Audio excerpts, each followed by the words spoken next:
All right, another evening at the Northampton Community College Fab Lab.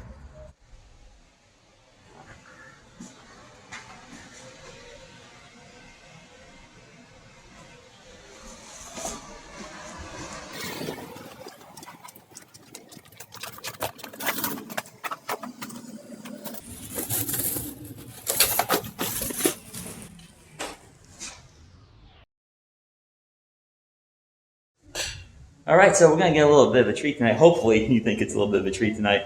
But I'm going to be editing my entire session tonight. Don't worry, you're not going to see the whole the whole few hours that I'm here. I will be editing this out. But hopefully, I'll get some nice action shots in. I have the lathe, almost set up, ready to go. I need to put in my spur chuck, and I'm going to mount this piece of again what I believe is cedar up to the lathe.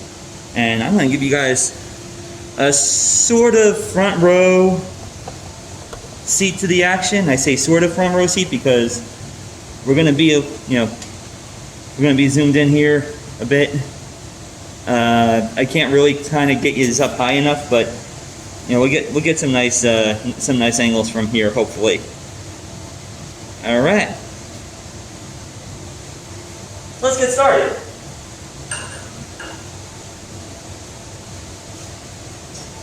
On.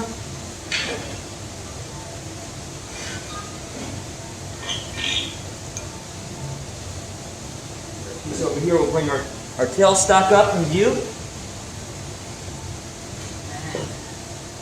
we'll get this mounted between the centers. I'm kind of eyeballing it right now. I know I used my center finder last time to get the centers on it. I'm just going to eyeball this one.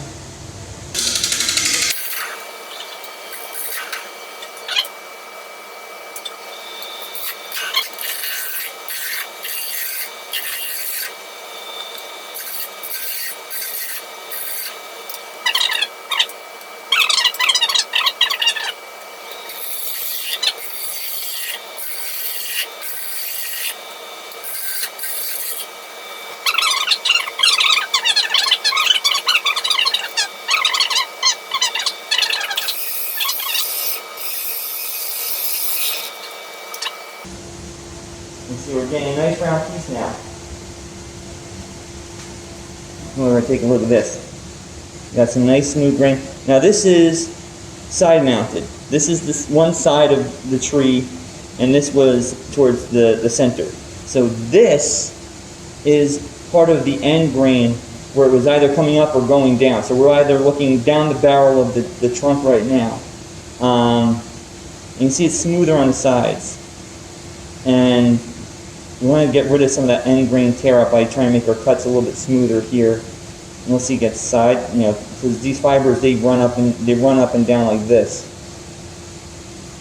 So it's a little rougher up here. This is the other side of the end grain, but not too bad, not too bad at all. I'm going to turn the tool rest around now and see if I can flatten this out a little bit more, and then we'll go from there.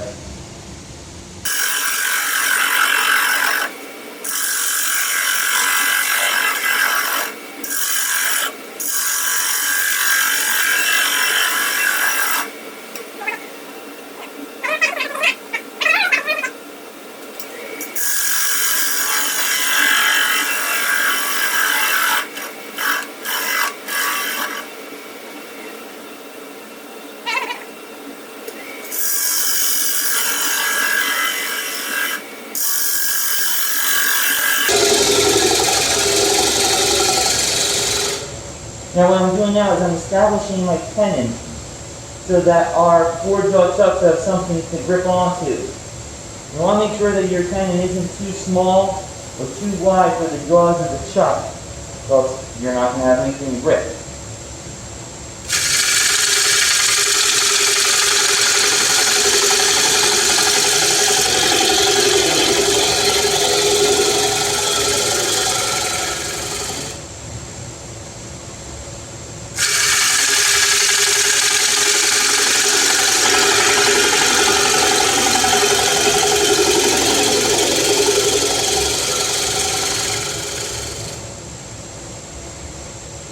Now I'm going to establish the shoulder for the tenon.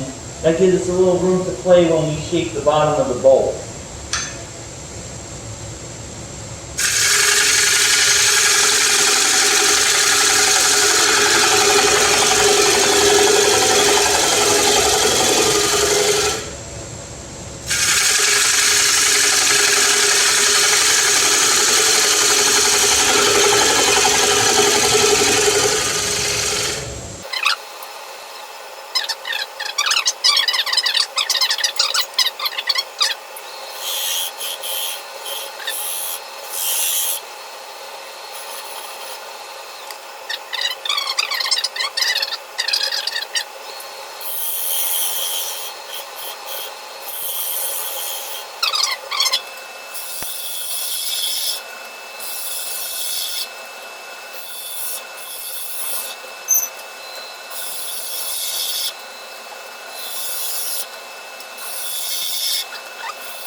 So now, we're going to take our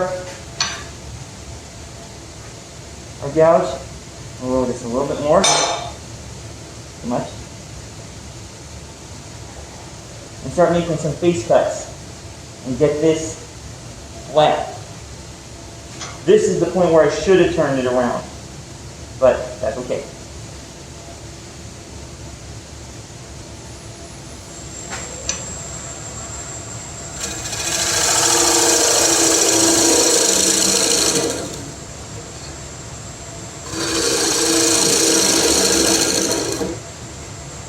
Now I make the face cut, I have my bevel riding flat along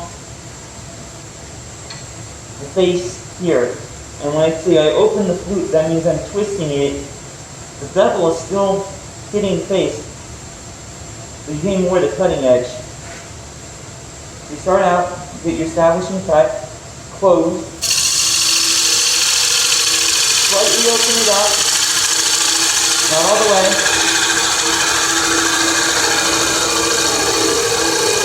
As you get towards the center, you're going to want to slow down and close it up again.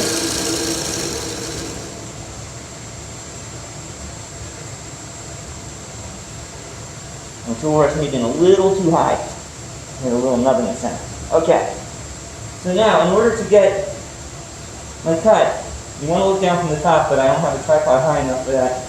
I want my bevel to follow the outside of the bowl. And if you want a thinner piece, you want to start and get the top, you want to get each section and do a section at a time and get it just right.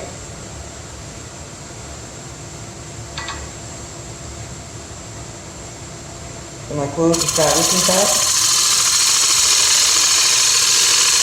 angle, pivot, open the flute.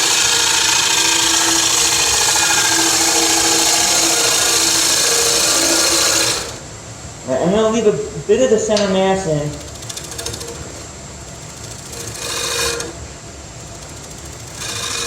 for more support, because these walls, if they're thin, they might end up flexing a bit, and having a center mass helps give some more support.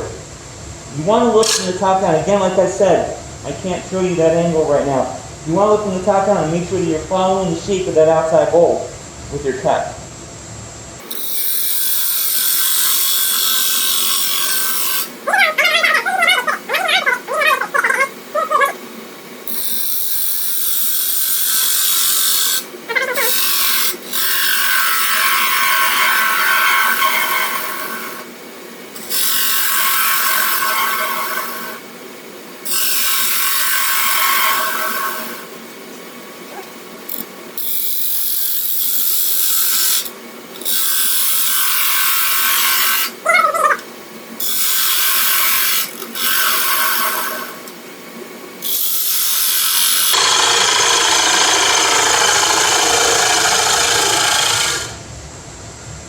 Every now and then you want to stop, take a look at your progress, and also, not so bad, getting a little, I might want to shave that down a bit. You want to use your fingers as a gauge to make sure the wall thickness is pretty consistent as you go. You do have gauges here too to make sure that it's pretty accurate, but your fingers are usually a pretty good judge. You can feel when it starts getting thicker. You want to make sure that wall thickness is pretty consistent throughout. And that's also why it's good to have a shoulder, because we have a little more room to play. If we get a little too deep here, we have a little extra room. That's fine.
Right.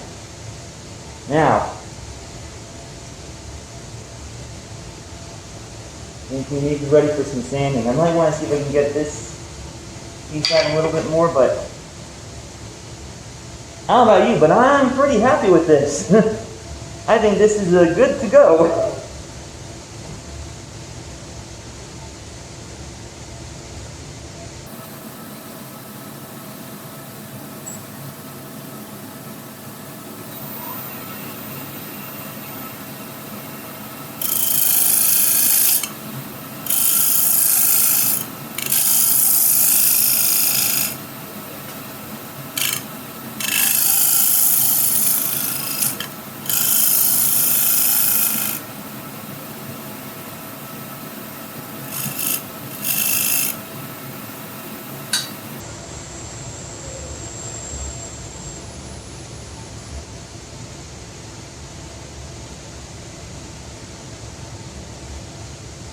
I'm going to go get my sanding grits.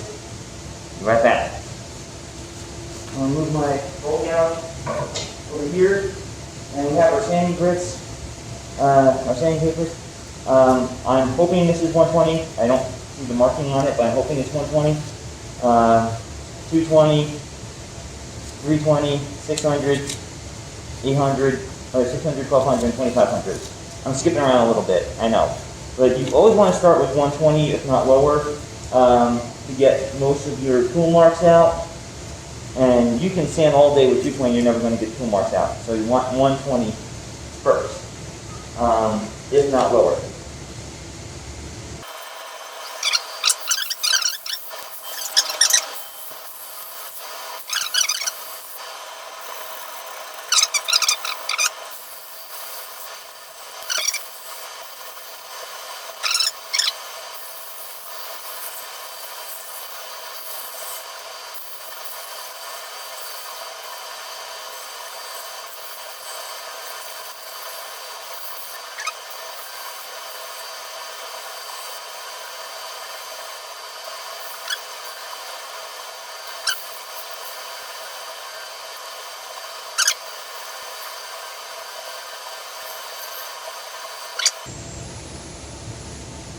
Oh my God, that is looking beautiful. Might want to sand this a little bit more, but not very happy with that. Oh, what do you guys think? Give me some comments. Tell me what you think. I'm gonna sand it on the belt sander. Get this tenon off, and bring it home, and I'll continue. I'll see you there.